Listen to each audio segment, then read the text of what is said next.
अल्हम्दुलिल्लाह नहमदुहु व नस्तईनुहु व नस्तगफिरुहु व नु'मिनु बिही व नतवक्कलु अलैहि व नऊज़ु बिल्लाहि मिन शुरूरि अनफुसिना व मिन सय्यिआति अअमालिना मन यहदिहिल्लाहु फला मुदिल्ल लहु व मन युद्लिलहु फला हादिय लहु व नशहदु अन ला इलाहा इल्लल्लाहु वहदहु ला शरीक लहु व नशहदु अन्न सय्यदना व नबियना व शफीअना व शिफाअ सुदूरिना व गौसना व गयासना व मुगीसना व मुईनना व कुतबना व फरीदना व निज़ामना व सिराजना व उलाना व अशरफना व नूरा आइनिना मुहम्मदन अब्दुहु व रसूलुहु अम्मा बाद फ़अऊज़ु बिल्लाहि मिनश शैतानिर रजीम बिस्मिल्लाहिर रहमानिर रहीम इन्नमा युरीदुल्लाहु लियुज़हिबा अन्कुमुर रिज्सा अहलल बैति व युतहिरकुम तत्हीरा। सदक़ल्लाहु मौलाना अज़ीम व बल्लगना रसूलुहुन नबियुल करीम व नहनु अला ज़ालिका लमिनश शाहिदीन व शाकिरीन वल्हम्दुलिल्लाहि रब्बिल आलमीन। बारगाह रिसालत में दुरूद पाक का नज़राना पेश है। अल्लाहुम्मा सल्लि अला सय्यिदिना व मौलाना मुहम्मदिन व अला आलि सय्यिदिना व मौलाना मुहम्मदिन व अस्हाबि सय्यिदिना व मौलाना मुहम्मदिन व बारिक व सल्लिम सलातन व सलामन अलैका या रसूलल्लाह। जैसा कि आपके इल्म में है कि इस साल हमारा उन्वान है फ़ज़ाइल उम्महातुल मोमिनीन और अहले बैत अतहार।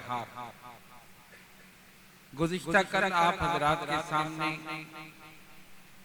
उम्मुल मोमिनीन सय्यदा खदीजतुल कुबरा रज़ियल्लाहु ताला अन्हा के हालात, इस्लाम के सिलसिले में उनकी खिदमत, उनके फ़ज़ाइल मनाक़िब बयान किए थे। और आज इंशाअल्लाह दो अज़ीम हस्तियां, जिनमें एक हज़रत सौदा बिन्ते ज़मा रज़ियल्लाहु ताला अन्हा और हज़रत आयशा सिद्दीक़ा रज़ियल्लाहु ताला अन्हा, इन दो के मुताल्लिक़ आपके सामने बयान करेंगे। और इंशाअल्लाह ताला रोज़ाना दो अज़वाज मुताहिरात के मुताल्लिक़ आपके सामने बयान होगा। और आखिरी दिनों में शहादत इमाम हुसैन रज़ियल्लाहु ताला अन्हु के सिलसिले में बयान करेंगे। वमा तौफ़ीक़ी इल्ला बिल्लाहिल अलिय्यिल अज़ीम। हज़रत सौदा बिन्ते ज़मा रज़ियल्लाहु ताला अन्हा नबी पाक अलैहिस्सलातु वस्सलाम की दूसरी ज़ौजा मोहतरमा, पहली हज़रत खदीजतुल कुबरा रज़ियल्लाहु ताला अन्हा, उनकी हयात मुबारका में सरकार दो आलम अलैहिस्सलातु वस्सलाम ने कोई दूसरा निकाह नहीं फरमाया। और ये भी उनकी खुसूसियत थी। और सरकार की सारी औलाद उन्हीं के बतन से हुई, सिवाय हजरत इब्राहीम के, जो हजरत मारिया कुब्तिया रज़ियल्लाहु ताला अन्हा के बतन से हुई। हम आपको कल बता चुके हैं कि दो अजीम हस्तियों ने जब विसाल किया, एक सरकार के चचा हजरत अबू तालिब और दूसरे उम्मुल मोमिनीन सैयदा खदीजतुल कुबरा रज़ियल्लाहु ताला अन्हा, इन दो अजीम हस्तियों की जुदाई क़ल्बे रसूल सल्लल्लाहु अलैहि वसल्लम पर निहायत शाख गुजरी और आपको बहुत ज्यादा रंजो मलाल हुआ। एक वो हस्ती थी कि जो घर के बाहर आपकी हिफाजत, आपकी मदद, आपकी मावनत और काफिरों के मुकाबले में आपके लिए ढाल थी, वो हजरत अबू तालिब की शख्सियत।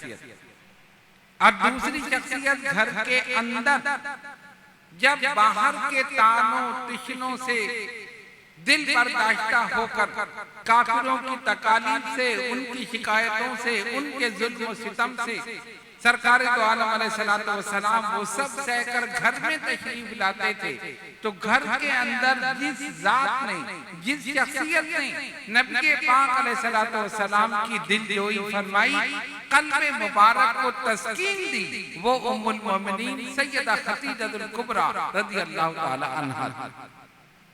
अब ये दो अज़ीम हस्तियां जब जुदा हुई तो आक़ा दो जहां सल्लल्लाहु अलैहि वसल्लम को निहायत रंजो मलाल हुआ और उस साल का नाम आपने रखा आमुल हुज़्न, गम का साल।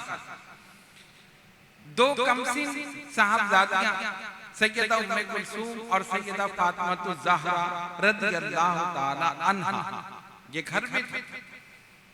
अचानक रफीक़े हयात का जुदा हो जाना, उधर तबलीगी मामलात, उधर काफिरों की ताने तिश्ने, शिकायतें, जुल्म सितम, तकालीफ, इधर घर के अंदर उन बच्चियों की देखभाल करने वाला कोई नहीं। जाहिर है एक औरत चाहिए, माँ बच्चों की देखभाल करती है और दो साहबजादियां जो कमसिन हो। जाहिर है नबी पाक अलैहिस्सलातु वस्सलाम के लिए ये बड़ा आजमाइश का मरहला था। हजरत खौला बिनते हकीम और उनके शौहर हजरत उस्मान बिन मज़ऊन रज़ियल्लाहु ताला अन्हु, ये दोनों जो थे हम वक्त हुजूर नूर सल्लल्लाहु अलैहि वसल्लम की खिदमत में लगे रहते थे। इन लोगों ने इस चीज को महसूस किया कि घर के अंदर जरूरत है कि एक खातून हो जो बच्चों की देखभाल करे। अब देखिए नबी पाक अलैहिस्सलातु वस्सलाम ने जितने भी निकाह फरमाए उन सब में कोई ना कोई मसलहत और हिकमत थी। वैसे नहीं फरमाए जो आम तौर पे बदबख्त लोग एतराज करते हैं कि सरकार ने इतनी शादियां की और इस किस्म के इल्जामात और ऐसी चीजें कि जो हम बयान करते हुए भी हम डरते हैं। ऐसी बात नहीं। इंशाअल्लाह ताला ये जितनी अज़वाज मुताहरात के मुताल्लिक़ बयान होगा तो उसमें आप ये देखेंगे कि उम्मुल मोमिनीन सैयदा खदीजतुल कुबरा रज़ियल्लाहु ताला अन्हा से लेकर आखिर तक जितने निकाह नबी पाक अलैहिस्सलातु वस्सलाम ने फरमाए उसमें कोई न कोई हिकमत और मसलहत पोशीदा, बगैर इसके नहीं कि भाई जैसे आमतौर पे लोग कर लेते हैं, एक कर ली चलो दूसरी कर लो, चलो तीसरी कर लो, ऐसी नहीं। और नबी का हर अमल हिकमत या मसलहत से खाली नहीं होता। हजरत खौला ने जब ये देखा कि नबी पाक अलैहिस्सलातु वस्सलाम के लिए एक ये परेशानी है कि उनके घर में कोई खातून नहीं जो इन बच्चों की देखभाल करे, अगर के वो खिदमत करती थी, तो अर्ज किया या रसूल अल्लाह सल्लल्लाहु अलैहि वसल्लम फिदा का उम्मी व अबी, सरकार मेरे माँ बाप कुर्बान हो जाए, हुजूर आप शादी क्यों नहीं कर लेते? इसलिए कि जरूरत है कि घर में जो दो बच्चियां हैं उनकी देखभाल के लिए और दीगर कामों के लिए। तो फरमाया मैं किससे शादी करूं? कहा सौदा बिनते जमा, इनसे आप निकाह फरमा। अच्छा, इब्तिदा में हजरत सौदा बिनते जमा रज़ियल्लाहु ताला अन्हा उन खवातीन में, उन लोगों में जो साबिक़ूनल अव्वलून में से, जिन्होंने इस्लाम लाने में सबकत की। आप जानते हैं काफिरों ने अरसा हयात तंग कर दिया, कोई मामला ऐसा न छोड़ा जिससे कि मुसलमानों को तकलीफ ना हो। हर किस्म की तकालीफ, परेशानियां, जुल्म और सितम। तो सरकार ने फरमाया था हबशा की जानिब हिजरत कर जाओ। तो हबशा की जानिब 2 मरतबा हिजरत हुई। तो दूसरी मरतबा जो हिजरत हुई उसमें हजरत सौदा बिनते जमा और उनके शौहर सकरान बिन अमर, ये दोनों उसमें भी शामिल थे। और ये दोनों भी नबी पाक अलैहिस्सलातु वस्सलाम से बेहद मोहब्बत करते थे, जिस तरह आम सहाबा और सहाबियात। सरकार ने हुक्म फरमा दिया, हिजरत ये लोग कर गए, वहां जाकर अमन और सुकून से रहने लगे। लेकिन इनके दिल में एक गम था, एक कलक था, एक दर्द था। क्या हम तो यहाँ सुकून से हैं, लेकिन हमारे आका सल्लल्लाहु अलैहि वसल्लम मक्के में काफिरों की सख्तियां, उनकी अजियतें, तकालीफ, उनके ताने तिश्ने, ये सब सह रहे।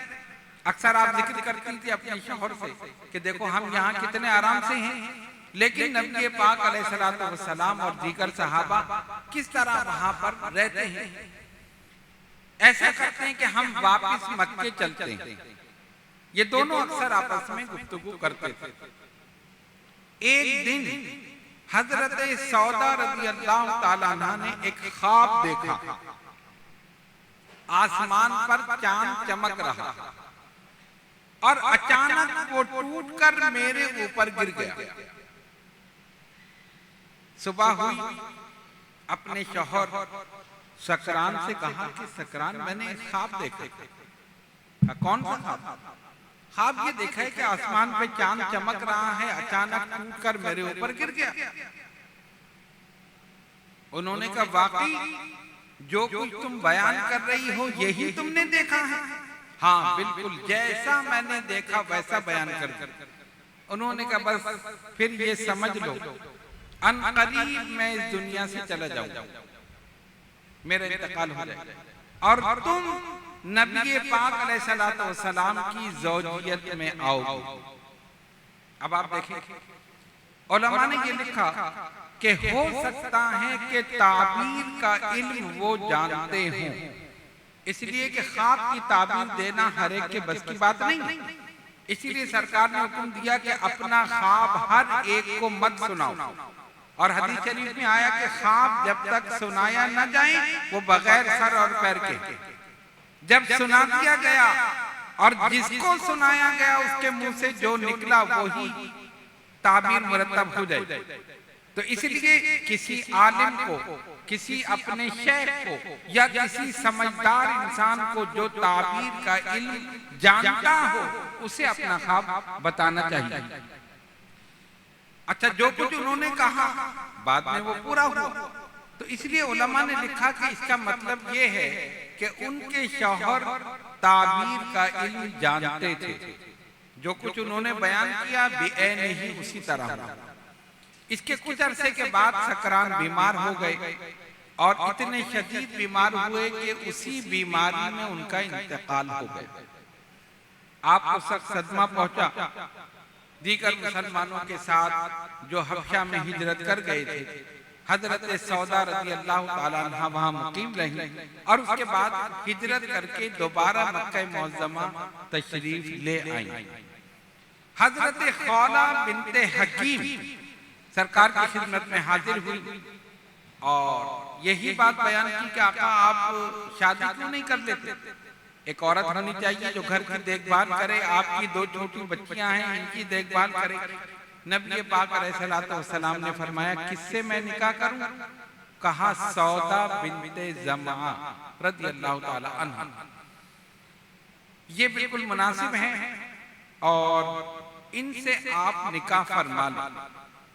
फरमाया तुम इनसे जाकर पूछ लो, अगर उनकी मर्जी हो तो फिर हम निकाह कर लेंगे।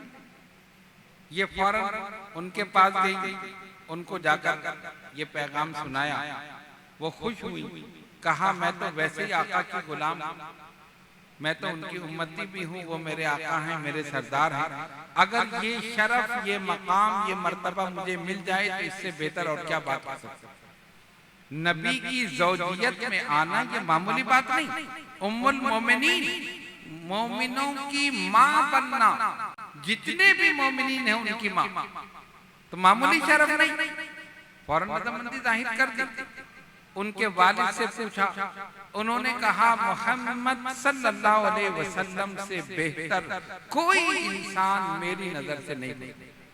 उनका कबीला मोहतरम है, वो खुद शरीफुल नफ्स हैं, वो खुद आला नसब, आला हसब, आला खानदान, आला कबीला, इन तमाम चीजों से ताल्लुक रखते हैं। मुझे कोई इतराज नहीं, सौदा से मालूम कर लो। कहा उनसे पूछ लिया, उन्होंने रजामंदी जाहिर कर दी। कहा ठीक है, मैं भी तैयार।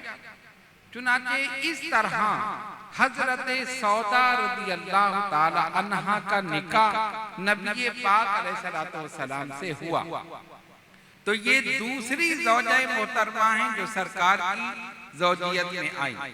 पहली उम्मुल मोमिनीन सैयदा खदीजा रज़ियल्लाहु ताला अन्हा, और दूसरी हजरत सौदा बिन्ते ज़मा रज़ियल्लाहु ताला अन्हा। इनको फिर ये शरफ हासिल हुआ। निकाह के वक्त इनकी उम्र 55 साल और नबी पाक अलैहिस्सलातु वस्सलाम की उम्र मुबारक 50 साल। अब आप इससे भी अंदाजा कर सकते हैं कि ये जो बदबख्त लोग इतराज़ात करते हैं कि इनको शौक था और माज़अल्लाह बहुत गलत किस्म की बातें करते हैं। एक आदमी इतनी बूढ़ी औरत से शादी करे 55 साल उम्र, बल्कि आप ये देखें कि पहला निकाह जब हुआ है तो हुजूर अलैहिस्सलातु वस्सलाम की उम्र मुबारक 25 साल और सैयदा खदीजतुल कुबरा रज़ियल्लाहु ताला अन्हा की उम्र 40 साल, अपने से बड़ी उम्र की औरत। और दूसरा निकाह हुआ तो दूसरी ज़ौजाए मोहतरमा हजरत सौदा रज़ियल्लाहु ताला अन्हा की उम्र 55 साल और नबी पाक अलैहिस्सलातु वस्सलाम की उम्र 50 साल। यानी कि दोनों निकाह ये बता रहे हैं कि आक़ाए दो जहां सल्लल्लाहु अलैहि वसल्लम ने महज क़ज़ाए शहवत या किसी और बात के लिए नहीं, बल्कि हिकमत और मसलहत के तहत सरकार ने निकाह फरमाया। अब यहाँ पर जरूरत थी कि एक खातून हो जो बच्चों को भी संभाले, घरदारी भी करे, खाने पीने का इंतजाम भी करे, जो जो घर की खवातीन करती, ताकि फिर घर के बाहर इस्लाम की तबलीग है, तरबीज है, इशाअत है, लोगों की तालीम है, ये तमाम चीजें अल्लाह के हबीब अलैहिस्सलातु वस्सलाम आराम के साथ कर सके। और हुआ भी यही कि जब ये दूसरा निकाह आपने फरमाया और हजरत सौदा रज़ियल्लाहु ताला अन्हा सरकार के हरम में तशरीफ ले आई, उम्मुल मोमिनीन बन गई। उन्होंने सारी जिम्मेदारियां संभाली और हुजूर अलैहिस्सलातु वस्सलाम को घर की जानिब से बिल्कुल बेपरवाह कर दी। आप फिक्र न करें, मैं ये सब कुछ कर। हजरत उम्मे कुलसूम और हजरत फातिमा ज़हरा रज़ियल्लाहु ताला अन्हा, इन दोनों की परवरिश निहायत मोहब्बत के साथ, फिक्र के साथ की, निगरानी करती रही, उनसे मोहब्बत करती रही और साथ साथ सरकार की खिदमत भी वो करती रही। तो ये दूसरा निकाह हुजूर अलैहिस्सलातु वस्सलाम ने फरमाया।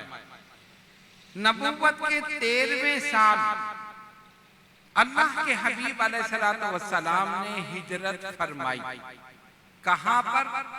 Medina Munawwara. आप जानते हैं ना कि काफिरों ने मक्के में अरसा हयात मुसलमानों पर तंग कर दिया, जुल्म और सितम। जब पता चलता कि फला शख्स मुसलमान हो गया है, उस पर हर किस्म के जुल्म के पहाड़ तोड़े जाते, रहना दुश्वार कर दिया। आका ने फरमाया मदीना तैयबा हिजरत कर जाओ। जो भी आता था कहा जाओ तुम मदीना तैयबा चले जाओ।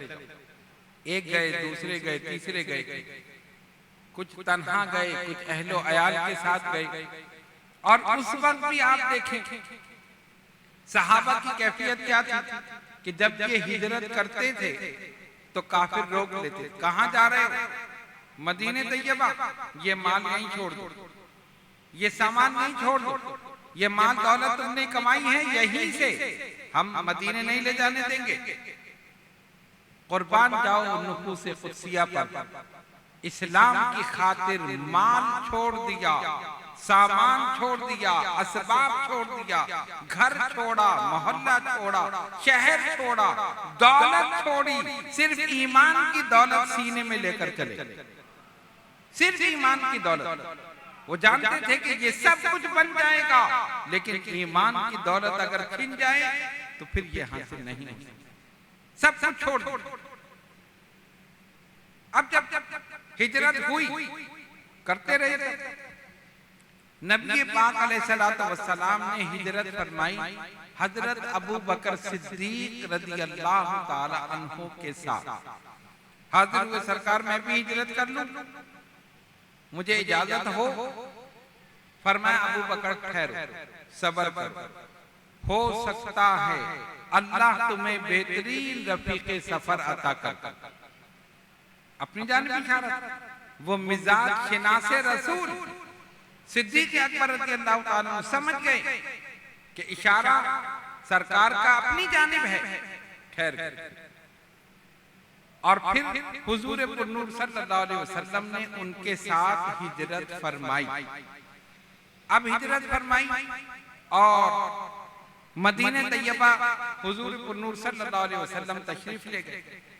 मदीने में वो मुसलमान जो पहले से हिजरत करके गए थे, बेचैन थे, बेकरार थे, कब आक़ा दो जहां सल्लल्लाहु अलैहि वसल्लम तशरीफ लाए।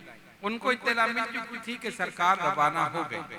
उनके साथ सिद्दीक अकबर रज़ी अल्लाह ताला अन्हु सुबह होती दरख्तों पर चढ़ जाते, दूर तक देखते कि कोई काफिला आ रहा है या नहीं। हम पहले से देख लें कि आका तशरीफ ला रहे हैं। जब काफी टाइम गुजर जाता तो फिर नीचे उतर जाते, लोग अपने मकानों की छतों पर चढ़ जाते कि ताकि हम दूर से ही देख लें कि सरकार तशरीफ ला रहे हैं। जब कोई आसरा नहीं होता फिर मायूस होकर उतर जाते। एक दिन इनकी बेचैनी बेकरारी बढ़ गई, सब इंतजार में हैं कब नबी पाक अलैहिस्सलातु वस्सलाम तशरीफ लाते हैं। अचानक एक यहूदी ने दूर से देख लिया, उसको कुछ गर्द गुबार नजर आया। उसने कहा मुसलमानों सुनो, मुझे कोई आता हुआ नजर आ रहा है, कहीं यही तो तुम्हारे नबी सल्लल्लाहु अलैहि वसल्लम नहीं? मुसलमान जो दरख्त पर चढ़े हुए थे, कुछ अपने घरों की छतों पर थे, उन्होंने जब गौर से देखा सब पुकार उठे अल्लाह के हबीब अलैहिस्सलातु वस्सलाम तशरीफ लिया। उनकी खुशी का क्या ठिकाना।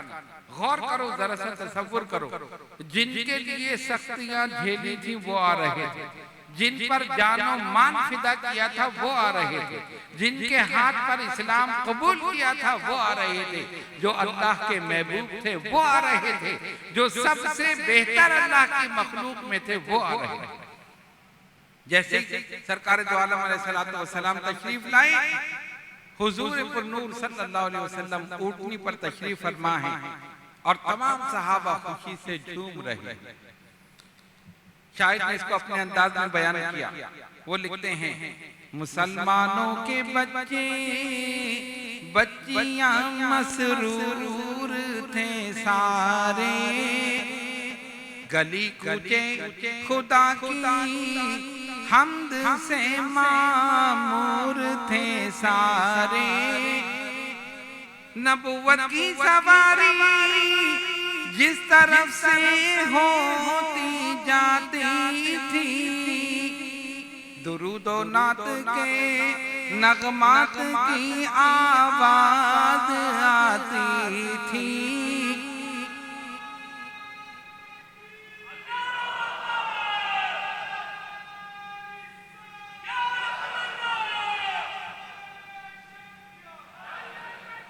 दुरूदो नात के नगमात की आवाज आती थी। हर कोई चाहता था कि सरकार हमारे घर तशरीफ फरमा हो। हुजूर हमारे घर, वो कहते हमारे घर। फरमाया छोड़ दो इस ऊँटनी को, ये मामूर मिन अल्लाह है, जहां ये बैठ जाएगी वहीं हमारा कयाम हो। सबने छोड़ दिया। ऊँटनी पर आकर रौनक अफरोज है, ऊँटनी इधर जाती है, कभी इधर कभी उधर देखती है, कभी उधर देखती है, लेकिन ऊँटनी कहाँ गई? रुकी अकबर की नाका हुक्मे हजरत बारी, जहां एक सिमत बसते थे अबू अय्यूब अंसारी। कहां गए? हजरत अबू अय्यूब अंसारी के घर की तरफ। क्या कैफियत थी, क्या माहौल था, क्या मकाम था, क्या नजारा था। जब आए तैबा महबूब बेकरी में हजरत बारी, बना मस्कन मकान हजरत अय्यूब अंसारी। बुलंदी आसमानों की फिदा उस घर की किस्मत पर, मकीने सिदरा को भी रश्क है उसकी सादत पर। मकीने सिदरा को भी रश्क है उसकी सादत पर। कुर्बान हो जाओ उस मकाम की किस्मत पर जहां अल्लाह के हबीब रौनक अफरोज। नबी पाक अलैहिस्सलातु वस्सलाम हजरत अबू अय्यूब अंसारी रदी अल्लाह ताला अन्हु के घर में क़याम फरमा हुए। उनका लक़ब हुआ मेज़बान रसूल सल्लल्लाहु अलैहि वसल्लम। उनका मज़ार मुबारक इस्तांबुल तुर्की में है, मरज़ए खलायक है। इस फकीर ने उस मज़ार मुबारक की ज़ियारत की। ये शरफ मिला, ये मकाम मिला, ये मर्तबा मिला। सरकार ने क़याम फरमाया, मस्जिद नबवी की तामीर शुरू कराई और मस्जिद नबवी के साथ 2 हुजरे बनवाए। एक हजरत सौदा बिनते ज़मा रज़ी अल्लाह ताला अन्हा के लिए और दूसरा हजरत आयशा सिद्दीक़ा रज़ी अल्लाह ताला अन्हा के लिए। क्योंकि उनका निकाह भी मक्के में हुआ लेकिन रुखसती मदीने तैयबा में। तो सरकार जब वहां तशरीफ ले गए तो ये 2 हुजरे तामीर कराए।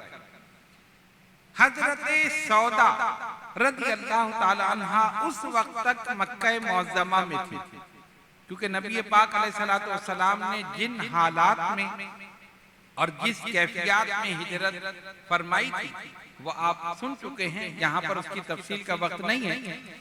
तो पूरे अहलो अयाल के साथ हिजरत करना नामुमकिन था।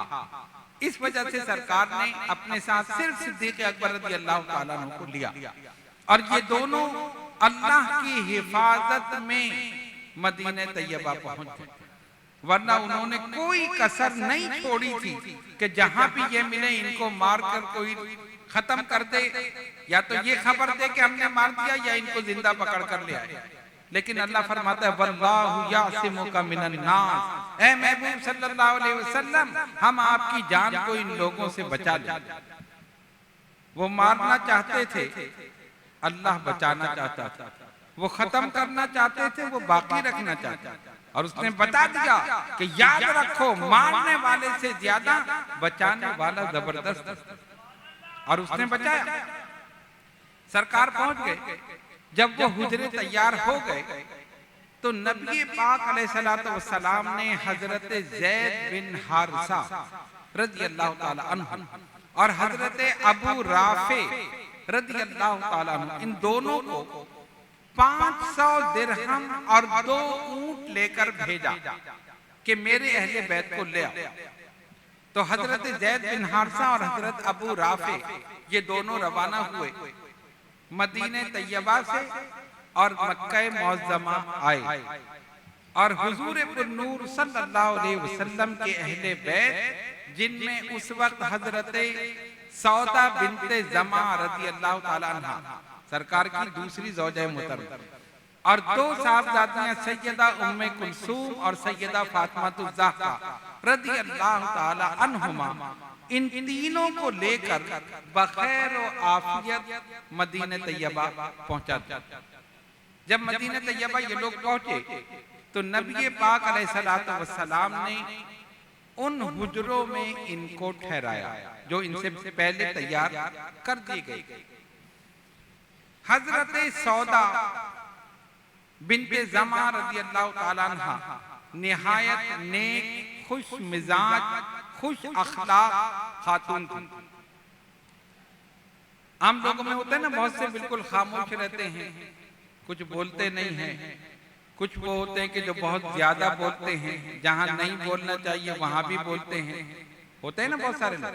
लेकिन कुछ वो होते हैं कि किसी महफिल में बैठे तो उसको कुछ से जाफरान बना देते हैं, जहां बैठते हैं वहीं रौनक हो जाती है, लोगों से हंसी मजाक करते हैं, लेकिन तहजीब के अंदर, हंसी मजाक तहजीब के दायरे में, ऐसा नहीं कि उससे बाहर। इस्लाम ने मजाक की भी इजाजत दी है, लेकिन तहजीब और तमद्दुन के साथ। किसी से ऐसा मजाक मत करो जो जिससे उसे कल्बी सदमा पहुंचे, या उसकी बेइज्जती हो, या उसकी इज्जत नफ्स मजरूह हो। नबी पाक अलैहिस्सलातु वस्सलाम भी मजाक फरमाते थे, लेकिन आपके उस मजाक में भी सच्चाई होती, झूठ कभी नहीं आया। अपने अमल से सरकार ने साबित किया। एक आराबी आया, या रसूलल्लाह मुझे एक ऊंट चाहिए, ऊंट। सरकार ने फरमाया साहबा से, इसे ऊंटनी का बच्चा दे दो। उसने कहा ऊंटनी का बच्चा मैं क्या करूंगा? अरे बच्चा तो छोटा होता है ना, ऊंटनी का बच्चा मैं क्या करूंगा? मैं आपसे कह रहा हूं ऊंट दे दो, आप कह रहे हैं ऊंटनी का बच्चा दे दो। अब सुनो आका ने क्या फरमाया। फरमाया भाई हर ऊंट किसी ना किसी ऊंटनी का बच्चा ही तो है। अब उसने सुना तो कहा वाकई ये बात तो सही, मजाक भी हो गया, सच भी हो गया, जबान पर झूठ भी नहीं आया, और किसी की दिल आजारी भी नहीं। तो इस किस्म का मजाक। तो हजरत सौदा रज़ी अल्लाह ताला अन्हा की शख्सियत ये थी कि उम्महातुल मोमिनीन में बैठती थी, तो रिवायत में आता है कि जिस महफिल में बैठती थी हंसी मजाक करती थी, लेकिन ऐसा नहीं कि किसी की दिल आजारी हो, दिल को खुश करने के लिए। इसी तरह जब वो ये देखती थी कि नबी पाक अलैहिस्सलातु वस्सलाम खामोश हैं, या किसी फिक्र में हैं, या कोई ऐसी फिक्र परेशानी, कोई ऐसी लाहक हुई, तो कोई ना कोई ऐसी बात अदब के दायरे में रहकर करती थी कि सरकार तबस्सुम फरमाया करते, हुजूर खुश हो जाते, उनकी इस बात से खुश हो जाते। चुनांचे एक मर्तबा रिवायत में आता है कि हजरत आयशा सिद्दीका रज़ी अल्लाह ताला अन्हा और हजरत हफ्सा रज़ी अल्लाह ताला अन्हा, ये दोनों भी अज़वाज मुताहरात हैं, इनको ये पता था कि हजरत सौदा को दज्जाल के नाम से नफरत है। जाहिर है दज्जाल के नाम से तो वैसे भी कोई दज्जाल से मोहब्बत तो नहीं करेगा, लेकिन जब वो सुनती थी ना तो उनको सख्त नागवार गुजरता था।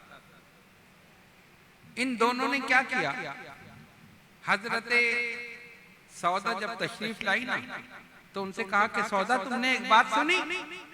उन्होंने कहा क्या हुआ? हमने सुना है कि दज्जाल नाजिल हो गया है। जैसे ये सुना तो वो दौड़ कर गई और खेमे में जाकर अपने आप को बंद कर लिया, और ये दोनों हंसने लगी, हजरत आयशा और हजरत हफ्सा रज़ी अल्लाह ताला अन्हुमा। सरकार दो आलम अलैहिस्सलातु वस्सलाम तशरीफ लाए, पूछा, इन्होंने हाल बताया, सरकार मुस्कुराए और खेमे के बाहर खड़े होकर कहा सौदा दज्जाल अभी नहीं आया है, तुम बाहर आ जाओ, दज्जाल अभी नहीं आया। तो ये फिर वहां से बाहर तशरीफ ले आए।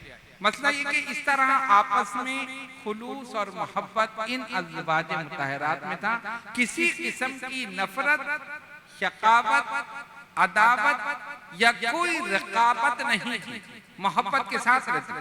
जाहिर जो सरकार की सोबत में हो उसमें ये तमाम चीजें कैसे हो सकती, उसमें तो खुश खल्की होगी, मोहब्बत होगी, मवद्दत होगी।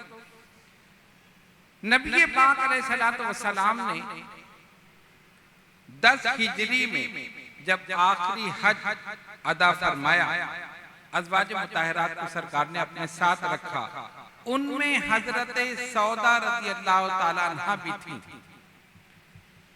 आप उनके दराज कद थी और जिसमें मुबारक फरवा था, तो आपने हुजूर पुरनूर सल्लल्लाहु अलैहि वसल्लम से ये इजाजत ली कि सरकार अगर इजाजत हो, रश में चलना मेरे लिए मुश्किल है, तो मैं मुजदलिफे से रात ही में मिना को रवाना हो जाऊं, क्योंकि ये लोग तो सुबह जाएंगे ना, तो सुबह रश होगा। अगर आप मुझे इजाजत दें तो मैं रात ही में रवाना हो जाऊं ताकि मैं सुबह पहुंच जाऊं।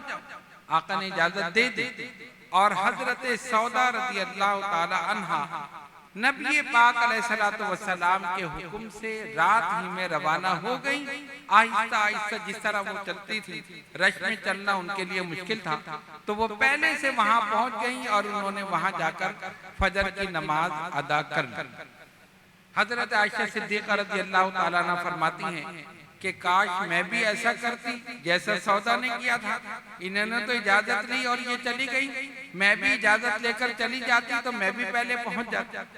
बाहर सूरत नबी पाक अलैहिस्सलातु वस्सलाम की ये ज़ौजा मोहतरमा हुजूर की बड़ी खिदमत की, सरकार से बड़ी मोहब्बत की और हुजूर अलैहिस्सलातु वस्सलाम की औलाद से बड़ी मोहब्बत की और माँ की तरह उनको पाला पोसा और उनकी निगरानी इन्होंने फरमाई।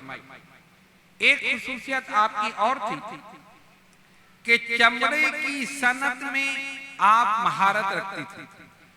चमड़े से बहुत सी चीजें आप बनाती थी और वही आपका जरिया माश था। चमड़ा लेकर उससे चीजें बनाती थी, उसको फरोख्त करती थी, उससे कसीर माल आपको हासिल होता था। इसीलिए आप सदका और खैरात बहुत ज्यादा करते थे। जितना माल हासिल होता था सब के सब सदका कर दिया, खैरात कर दिया, गरीबों, मिस्कीनों, बेवाओं, यतीमों में सब दे दिया।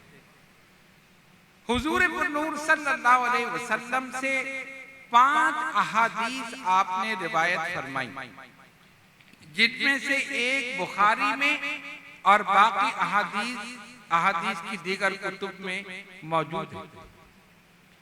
निहायत फहम फिरासत वाली, आकिला, समझदार, बाकिरदार, खुश गुफ्तार खातून थी।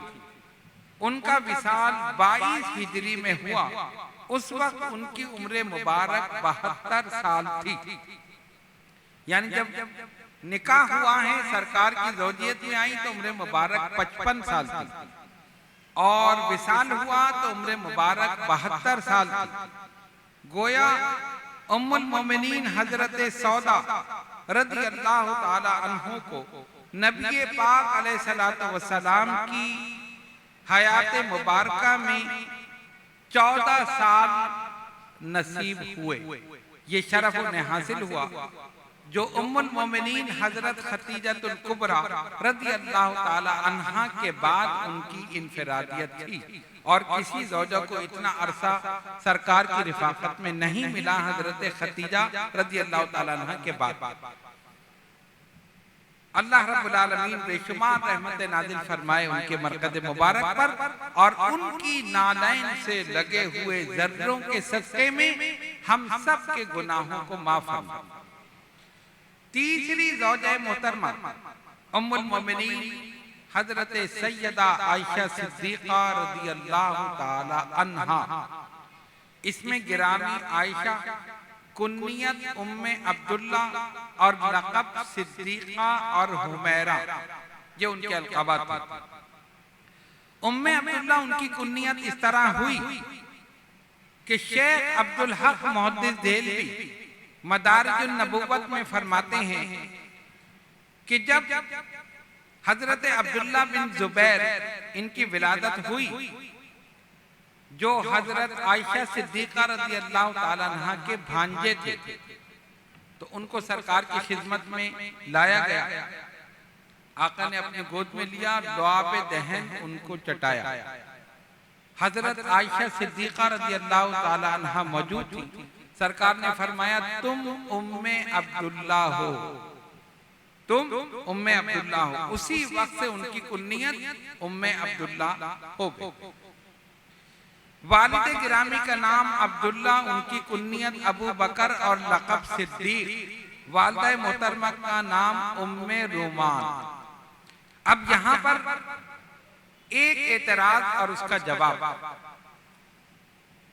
मुस्तशरिकीन और दीगर दुश्मनाने इस्लाम जो हमारे आका मौला सल्लल्लाहु अलैहि वसल्लम की ज़ात मुबारका पर इतराज़ात करते हैं और खुसूसन अज़वाजे मुताहिरात के हवाले से इतराज़ात करते हैं कि इतनी बीवियां इनकी थीं और खुसूसन हजरत आयशा सिद्दीक़ा रज़ी अल्लाह ताला अन्हा की उम्र के बारे में बाद लोगों ने लिखा कि जब निकाह हुआ तो उम्र 6 साल थी और रुखसती हुई तो उम्र 9 साल थी।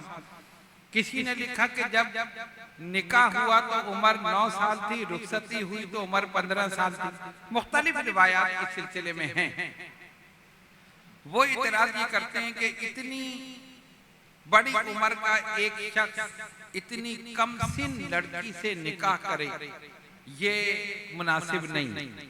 और फिर इसके आगे बहुत ज्यादा खुराफात और शान रिसालत में गुस्ताखियां करते हैं। देखिए, पहली चीज ये याद रखिए कि नबी का कोई अमल अल्लाह के हुक्म के खिलाफ नहीं हो सकता। अल्लाह ने फरमाया ना, वमा यंतिकु अनिल हवा इन हुवा इल्ला वह्युन यूहा, हमारा महबूब नहीं बोलता मगर वही इलाही के साथ। जो हम उनकी तरफ वही करते हैं वही तुम्हारी तरफ पहुंचा देते हैं। तो गौर करो, जब उनका बोलना ही वही के ताबे है तो उनके दीगर आमाल वही के ताबे क्यों ना होंगे? बात समझ में आ रही? जिनका बोलना ही वही के ताबे है, जो हम उनकी तरफ वही करते हैं वही तुम्हारी तरफ पहुंचा देते हैं। तो ये कैसे हो सकता है कि माज़ल्ला सुम्मा माज़ल्ला नबी का कोई अमल वही इलाही के हुक्म रब्बानी के खिलाफ? पहली बात ये ध्यान में रखें। दूसरी बात, जितने निकाह नबी पाक अलैहिस्सलातु वस्सलाम ने फरमाए उनमें जब आप गौर करें, हर निकाह में कोई न कोई मसलहत पोशीदा है, जो हम आगे चल के उम्महातुल मोमिनीन का जिक्र आएगा, हम वो सारी हिकमतें आपके सामने बयान करेंगे इंशाअल्लाह। हजरत आयशा सिद्दीक़ा रज़ी अल्लाह ताला अन्हा से निकाह में क्या हिकमतें थीं और क्या मसलहत? पहली हिकमत, अरब में मुंह बोले भाई की बेटी से निकाह करना हराम समझा जाता है। यानी मुंह बोला भाई, हकीकी भाई नहीं। किसी को कहा कि आप मेरे भाई हैं, उसने कहा ठीक है मैं आपका भाई, उसकी बेटी से निकाह करना हराम समझा जाता, नाजायज है, हराम है, नहीं हो सकता। तो नबी पाक अलैहिस्सलातु वस्सलाम ने इस निकाह के जरिए उनकी उस रस्म को खत्म कर दिया। जब लोगों ने पूछा कि सरकार ये तो आपके भाई हैं, फरमाया अबू बकर मेरे दीनी भाई हैं, हकीकी भाई नहीं, लिहाजा इनकी औलाद से निकाह जायज। एक हिकमत तो ये, जो अरब में एक दस्तूर था ना, इस निकाह से उसको खत्म कर दिया, जाहिलियत की रस्म को खत्म कर दिया। दूसरी हिकमत, शव्वाल में शादी करना अरब बहुत बुरा समझते थे। शव्वाल के महीने में निकाह नहीं हो सकता, शादी नहीं हो सकती, रुखसती नहीं हो सकती, इस किस्म की बात। उम्मुल मोमिनीन सैयदा आयशा सिद्दीक़ा रज़ियल्लाहु ताला अन्हा फरमाती हैं, मेरा निकाह भी शव्वाल में हुआ, मेरी रुखसती भी शव्वाल में। सरकार ने इस अमल से ज़माने जाहिलियत की इस रस्म को भी खत्म कर दिया। दो हिकमत। तीसरी हिकमत, जो बहुत बड़ी हिकमत है, देखिए नबी पाक अलैहिस्सलातु वस्सलाम मौलिम कायनात, मौलिम इंसानियत, जो मर्द थे उनको आपने मसाइल समझाए, लेकिन जो खवातीन थी तो खवातीन को खवातीन के मसाइल औरत ही बेहतर समझा सकती। तो निकाह करने की एक वजह यह भी थी कि ये मेरी अज़वाज मुताहिरात मुसलमान खवातीन को उनके मसाइल आराम से समझा दें। और ये हुआ भी कि सरकार के अज़वाज मुताहिरात ने बाकायदा दर्स की महफिलें कायम की, जिनमें सरे फेरिस्त हजरत आयशा सिद्दीक़ा रज़ियल्लाहु ताला अन्हा। और कम उम्री में निकाह की वजह क्या थी? उनकी उम्र कम और सरकार दो आलम अलैहिस्सलातु वस्सलाम की उम्र ज्यादा। वजह क्या थी? कि मेरे विसाल के बाद ये अरसे दराज तक जिंदा रहे।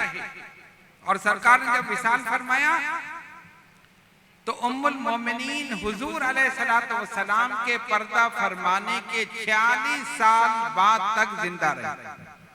गोया वो 46 साल तक सरकार की जलवत और खलवत, हुजूर की अहादीस, इस्लाम के अहकामात जो बराह रास्त उन्होंने आका से सुने थे, उम्मत को बताती रही, समझाती रही, इल्म लुटाती रही।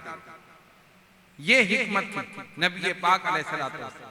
वरना अगर अपने हम उम्र खातून से शादी करते तो कुछ अरसे बाद विसाल होता, जिस तरह के दीगर का हुआ।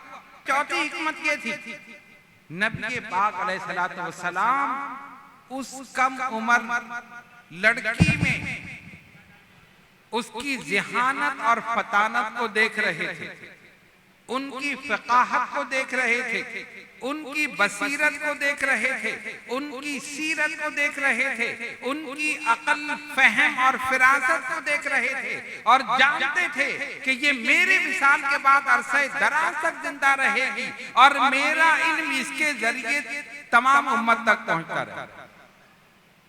बात समझ में आई? ये हिकमत थी नबी पाक अलैहिस्सलातु वस्सलाम की। और हुआ भी यही। हजरत आयशा सिद्दीक़ा रज़ियल्लाहु ताला अन्हा, उनकी एक आदत थी, जो बात होती थी उसी वक्त पूछ लिया करती। कोई बात हुई, आका ये बताएं कि ये मसला कैसे है, ये किस तरह होगा, उसी वक्त हुजूर पुरनूर सल्लल्लाहु अलैहि वसल्लम बताते और ये उसे याद कर लेते थे, उस मसले को उसी वक्त याद कर लेते थे। इसीलिए उनका मकाम इतना बुलंद हुआ इल्म के लिहाज से, फ़क़ाहत के लिहाज से, कि नबी पाक अलैहिस्सलातु वस्सलाम ने फरमाया, अपने दीन का निस्फ हिस्सा इस हुमैरा से हासिल करो। गौर कीजिए, सहाबा से फरमाया अपने दीन का निस्फ हिस्सा यानी आधा हिस्सा इस हुमैरा से हासिल करो। और सहाबा हासिल करते थे। सरकार के विसाल के बाद सहाबा हाजिर होते थे। उम्मुल मोमिनीन सैयदा आयशा सिद्दीक़ा रज़ियल्लाहु ताला अन्हा पर्दे में होती थी, सहाबा बाहर बैठते थे, सवाल करते थे, उम्मुल मोमिनीन ये मसला बताइए कैसा है, आप फौरन जवाब दिया करते।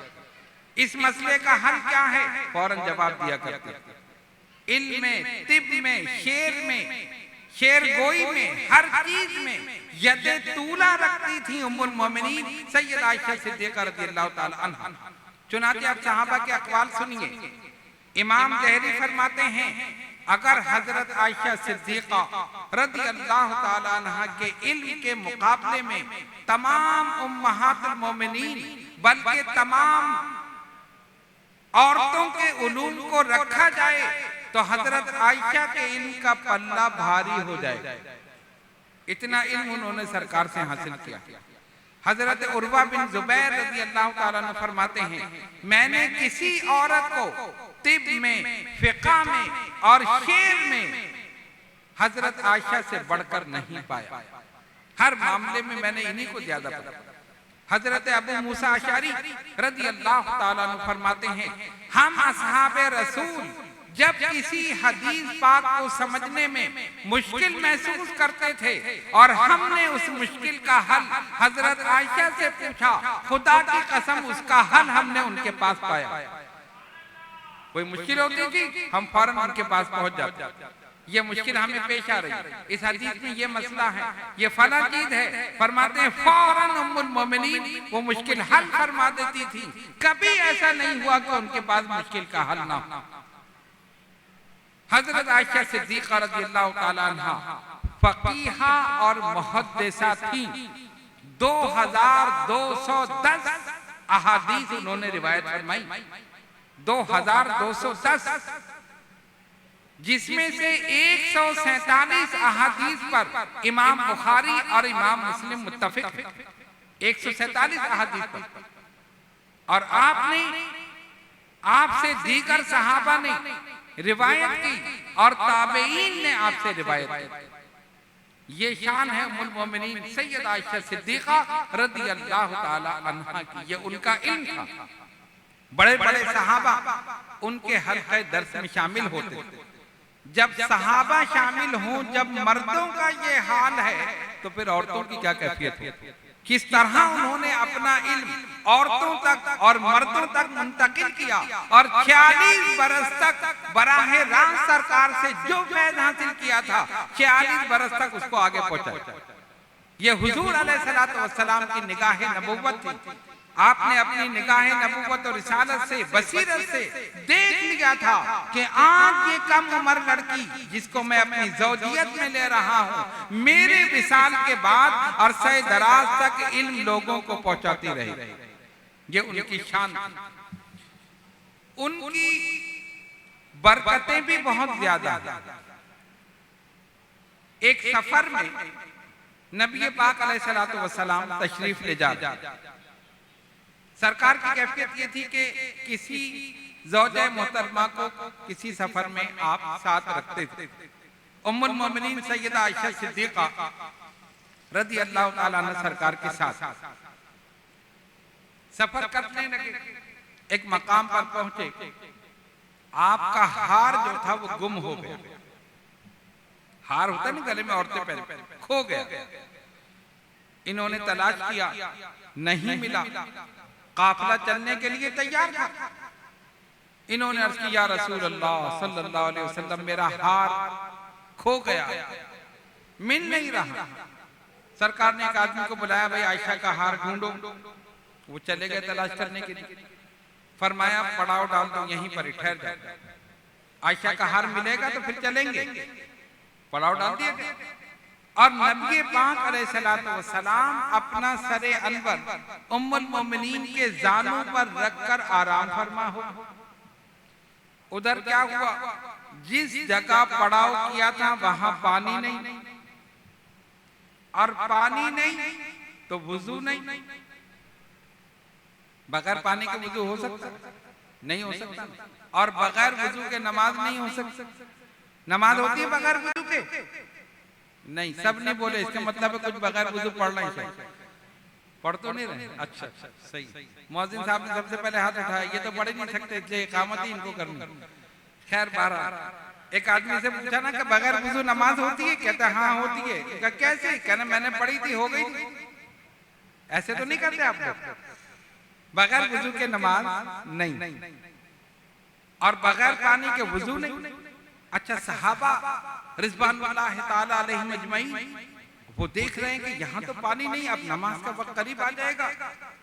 अब उनको बेचैनी, घबराहट। उन्होंने क्या किया, हजरत अबू बकर सिद्दीक रज़ी अल्लाह ताला उनसे जाकर कहा, सरकार से तो कह नहीं सकते, अबू बकर रज़ी अल्लाह ताला, देखो तुम्हारी बेटी ने क्या किया। सरकार से कह दिया हार गुम हो गया, उन्होंने पड़ाव डाल दिया, काफिला रुक गया, यहाँ पानी नहीं, अब नमाज का वक्त होगा तो हम क्या करेंगे? सब कह रहे। अब सिद्दीक अकबर रज़ी अल्लाह ताला अन्हु को गुस्सा आया। गुस्से में आए, जब आकर देखा तो नबी पाक अलैहिस्सलातु वस्सलाम सरे अनवर उम्मुल मोमिनीन के जानों पर रखकर आराम फरमा। अब इन्होंने आकर उनकी कमर पे ऐसे उंगली से कहा, ये क्या किया तुमने? सब रुकवा दिया आका से कहकर। अब सब वो मुझसे आकर कह रहे हैं यहाँ पानी नहीं है, पानी नहीं है तो वुजू नहीं, और वुजू नहीं तो नमाज नहीं। इस किस्म की। अब हजरत आयशा फरमाती हैं, मैं बिल्कुल खामोश, मैं ऐसे बैठी कि मैं हिल भी नहीं सकती। इधर सरकार का सरे अनवर मेरे जानों पर, उधर मेरे वालिद पीछे से मुझे डांट रही और उंगली से मुझे मार रहे हैं कि तुमने ये किया है, मैं क्या करूं? अजीब परेशानी की कैफियत है। जाहिर है साहबा ने जब सिद्दीक अकबर रज़ी अल्लाह ताला अन्हु से कहा था, इन्होंने आकर इनको कहा। उधर क्या हुआ, अल्लाह तबारक व तआला ने वही रब्बानी नाज़िल फरमाई। सरकार ने आंख खोल दी। अल्लाह फरमाता है, फलम तजिदु माअन फतयम्ममू सईदन तय्यिबन, जब तुम पानी ना पाओ तो पाक मिट्टी से तयम्मुम कर लो। आयत तयम्मुम नाजिल हुई, उससे पहले नहीं था। इस्लाम के अहकामात जो है ना बतदरीज नाजिल हुए। इन्ना दीना युसरुन, दीन में आसानी है, सख्ती नहीं है। आप देखें ना, पहली उम्मतों के लिए सख्ती थी, एक जगह मुकर्रर थी, यही नमाज पढ़ो, इसके अलावा नहीं पढ़ सकते। और अगर ऐसा होता तो कितनी परेशानी होती कि सिर्फ मस्जिद में ही नमाज होगी, उसके अलावा नहीं होगी। मेरे आका ने फरमाया, सुनो, पहली उम्मतों के लिए नमाज की इबादत की जगह मुकर्रर थी, मेरे लिए मेरे रब ने रूए जमीन को मस्जिद बना दिया। महबूब जहां चाहो नमाज पढ़ो, जहां चाहो नमाज पढ़ो। अब आप मस्जिद में नमाज पढ़ सकते हैं, आप किसी खानकाह में नमाज पढ़ सकते हैं, आप घर में नमाज पढ़ सकते हैं, आप सड़क पे नमाज पढ़ सकते हैं, आप घास में नमाज पढ़ सकते हैं, खुश्क जमीन पर नमाज पढ़ सकते हैं, मट्टी पर नमाज पढ़ सकते हैं। नमाज पढ़ने वाले तो बनो, हम हर जगह कबूल कर लेंगे।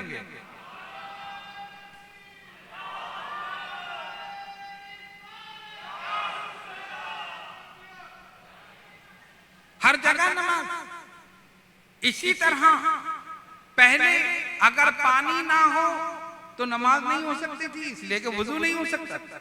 ये हजरत आयशा सिद्दीका रज़ी अल्लाह ताला अन्हा की बरकत थी कि उनकी वजह से ये आयत तयम्मुम नाज़िल हुई। ना वो हार गुम होता, ना वो सरकार से कहती, ना काफिला रुकता, ना आयत तयम्मुम नाज़िल।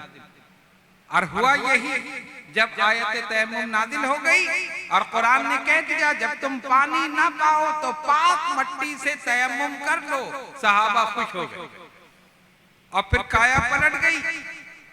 वही सहाबा जो सिद्दीक़ अकबर रज़ी अल्लाह ताला अन्हु से कह रहे थे, देखिए आपकी बेटी आयशा ने क्या किया है, सरकार को रोक दिया, अब यहाँ पानी नहीं है, हम कैसे वुज़ू करेंगे, कैसे नमाज पढ़ेंगे। जब आयत तयम्मुम नाज़िल हुई तो हजरत उसीद बिन हुज़ैर रज़ी अल्लाह ताला अन्हु आए और आकर कहा, अबू बकर ये कोई पहली बरकत नहीं है तुम्हारे खानदान की, ऐसी बरकतें तो हमें मिलती रही, ये पहली बरकत नहीं है। और सिद्दीक़ अकबर रज़ी अल्लाह ताला अन्हु जिन्होंने हजरत उम्मुल मोमिनीन आयशा सिद्दीक़ा रज़ी अल्लाह ताला अन्हु को डांटा था कि तुम्हारी वजह से ये हुआ है, सहाबा मुझे कह रहे हैं जब आयत नाज़िल हुई तशरीफ लाए और कहा, ए जाने पिदर मुझे नहीं पता था कि तेरा कदम इतना बरकत वाला है कि हमें तयम्मुम का तरीका मालूम हो जाए। और उसके बाद क्या हुआ, आयत तयम्मुम नाज़िल हो गई, अहकामात मिल गए, सरकार ने काफिले को हुक्म दिया रवाना हो जाओ। जब रवाना होने के लिए ऊंट को उठाया गया, ऊंट के नीचे से वो हार मिल गए, ऊंट के नीचे से वो हार मिल गए। देखो अल्लाह की हिकमत थी ना, हर चीज में हिकमत है। क्या सरकार को नहीं पता था कि ऊंट के नीचे हार है? पता था या नहीं था? मेरा ईमान ये कहता है कि उनको पता था। ऊंट भी आराम से बैठा होगा कि मैं तो बैठे ही रहूं, तो आयत तो नाजिल हो जाए। सरकार को यकीनन इल्म होगा, हर बात में हिकमत थी। खालिक कायनात भी जानता था, नबी पाक अलैहिस्सलातु वस्सलाम भी जानते थे, लेकिन उम्मुल मोमिनीन की अजमत को जाहिर करना था, उनकी बरकत को जाहिर करना था। बहाना हार का बन गया, हम सब के लिए तयम्मुम का तरीका आ गया। ये बरकत है उम्मुल मोमिनीन सैयदा आयशा सिद्दीका रज़ी अल्लाह ताला अन्हा की। तो अल्लाह ताला ने उन्हें बड़ा मकाम और बड़ा मर्तबा अता फरमाया। सखी इतनी थी, हजरत अमीर माविया रज़ी अल्लाह ताला अन्हु ने 1 लाख दिरहम आपकी खिदमत में भेजे। 1 लाख दिरहम।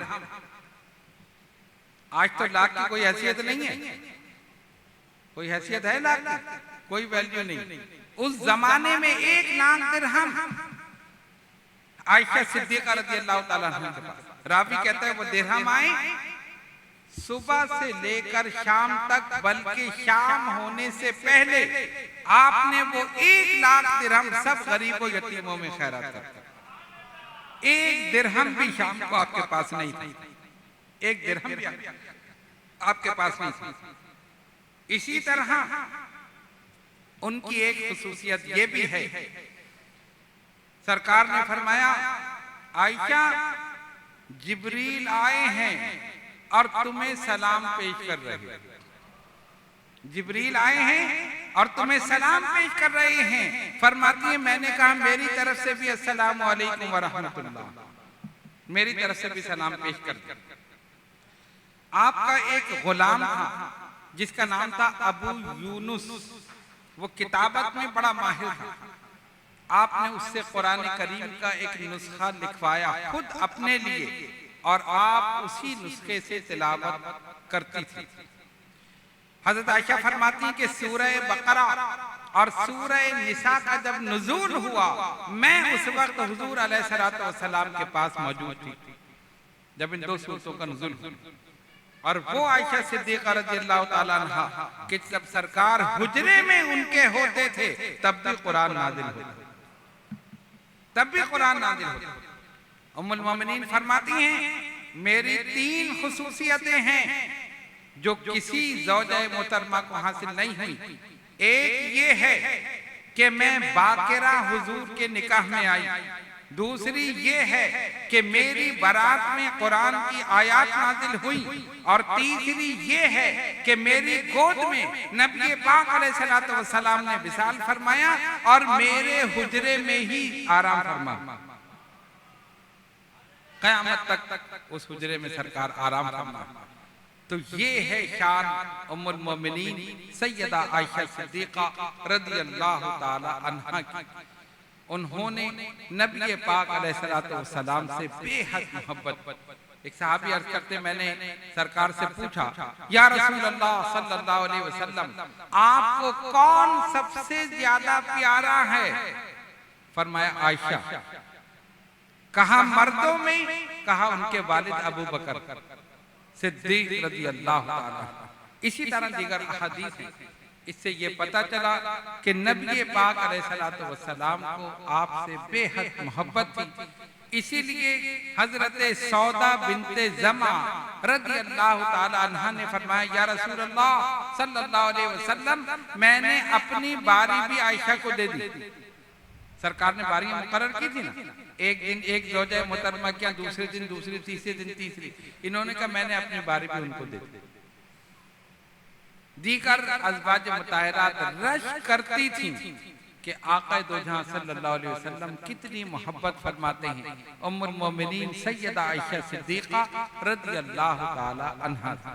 मेरे बुजुर्गों और दोस्तों, आज हमने आपके सामने 2 अजीम हस्तियों की शान बयान की, उनका जिक्र मुबारक किया।